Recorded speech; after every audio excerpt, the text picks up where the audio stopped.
super excited to be here, and hopefully I can keep our energy up for the next couple of minutes. And I'm excited to see you guys walk across the stage. You know, the economy is different now than it used to be. But I also think it just kind of depends on your way of thinking. Is your glass half empty, or is your glass half full? Now is the time for opportunity. Now sure, tonight's your time to be proud of what you've accomplished. But what tonight is really about is you allowing other people to be proud of what you've done. You may not know it, but you are now an example that other folks are watching. People are now going to count on you to see what you're going to do moving forward. Are you going to create opportunities and take advantage of them? Or are you going to go out tomorrow and just find a job? Sometimes opportunities, they're not so obvious. Sometimes we can't see them until they've already passed us by. But when they aren't there, we must create them ourselves. And the funny part about creating opportunity is that we typically don't realize we've done it until it's already happened. But I believe that with hard work and dedication, the opportunities create themselves. You just have to get out there and work hard.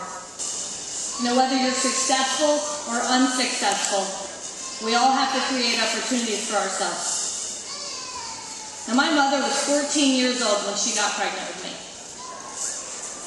And she spent the first 20 years of my life working her tail off to put food on the table, keep a roof over our head, and teach me the difference between right and wrong.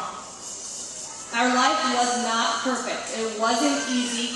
You know, it's probably like a lot of lives from folks that are out here in this audience. I was a rambunctious youth, and yes, I'm a rambunctious adult, and I was headed down a path. I remember the day that changed my life like it was yesterday. I was the same age as my mother, 14. It was the summer between middle school and high school. We lived in the city of Winter Park, but not in one of those big fancy homes on the lake, and we didn't have a Mercedes. We had a Ford Fairlane where the front door wouldn't shut, and I was embarrassed to be dropped off in front of the school. It was summertime, and Hurricane Andrew had come through that year and decimated the Cayman Islands. My mother was 28. She had been given the privilege of going down to the Caymans for a month to help rebuild one of the hotels. She worked in hospitality. I was staying with my grandmother, who had 4 adult children, because her husband died at the age of 34. It was just her, myself, and my younger brother. And it was that morning that I got up and decided to go to school. And at 10 a.m. I decided to leave school, walk over to the 7-Eleven where I hung out with a girlfriend outside, while one of the young men that I was with went in and proceeded to rob the store blind of every bit of alcohol that they had.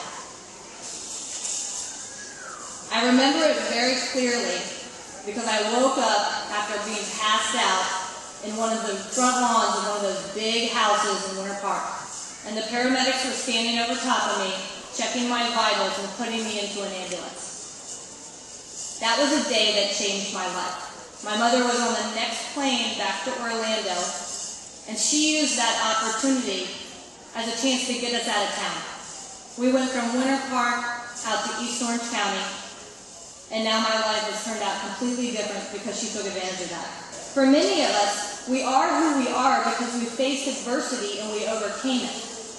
My success is because I was provided opportunities and because I was able to put everything else aside and seize them. By the grace of God, I had people looking out for me. Coaches and teachers and community members and other parents. And I had a very strong, independent mother who did a great job, and I'm proud of her every single day. Now this year, as Gabe said, I'm running for political office, my second time. And every day I get asked, why would you do this? I get up at 4:15, I don't stop till around 11 o'clock at night, and I put my family through a lot. Well, it's for a couple of reasons. For one, I would not be standing here right now if it had not been for the people in this community. And for two, because I have a sense of obligation to create opportunities for young people to make Central Florida a better place for future generations. To do my part to make a difference and impact change. Now, I'm running to be a county commissioner because I believe that rather than complain about a situation, we all need to become part of the solution. I'm amazed every day by the people that surround me. by the support I have from common everyday folks, and by the people who see in me an opportunity to make themselves better. Now, for the past 18 months, I've been going door to door, getting to know folks and earning votes. We've done about 24,000 doors we've knocked on, all while running 2 businesses with my husband. Central Florida is on the verge of having something great happen to it. Right down the road from the main campus for FTC, on the Alafaya Trail campus, is a brand new medical city. It's home to the brand new UCF Medical School. In less than 2 years, the VA hospital will be up and operational. In less than 2 years, a brand new children's hospital will be up and operational. Probably in the not-so-distant future, the Sanford Burnham Institute will find a cure for type 1 diabetes and possibly for different strains of cancer. The Central Florida Research Park, which is literally where you guys are located on that main campus, is looking to expand. And they're going to expand right down the road in Orange County. And in the next few years, Central Florida will hopefully be home to the world's largest cluster of medical modeling and simulation businesses in the entire world. Smaller businesses, entrepreneurs, smaller businesses will open their doors in an effort to provide services to these economic giants. This means real jobs and real opportunities for you and for your children. Now, 5 years ago, I was recognized as Central Florida's top businesswoman of the year under the age of 40. I was in a ballroom. I did not have this many people, but there were probably 350 or so people over at Church Street Ballroom. And they were handing out these awards, and they were recognizing all these young professionals for everything they had done. Some of them were running companies with 500 employees. Some were research scientists really looking for a cure for cancer. And I thought to myself, I better get busy, because if I don't get busy, I'm never going to achieve anything. And it got down towards the end. There were 2 awards sitting up on the stage, and I thought, why haven't I gotten my award? I mean, we knew I was getting an award, we just didn't know what it was. And then they did. They called me. And I was dumbfounded. I was blown away that I was being measured with these people that had accomplished and achieved so much. And all I did was step up to lead an organization that needed a leader. I had pulled together my resources to get a community project done. And I had helped co-write, I didn't even write it, I co-wrote a document that was later recognized as an outline for economic opportunity and job growth in Central Florida. And there's one thing that I remember from that day. One thing that's really stuck with me.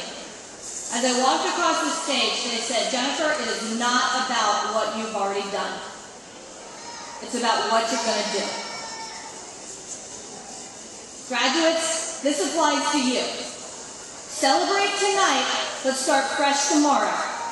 Seize the opportunities in front of you, and if ever you think your glass is starting to be half empty, you need to create opportunities for yourself.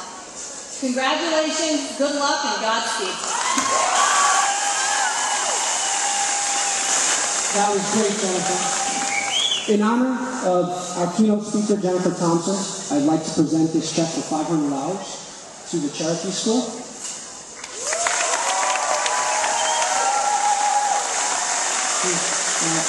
A group that Jennifer strongly believes in and supports. I'd like to thank you, Jennifer. Thank you, the Cherokee School, for being here today.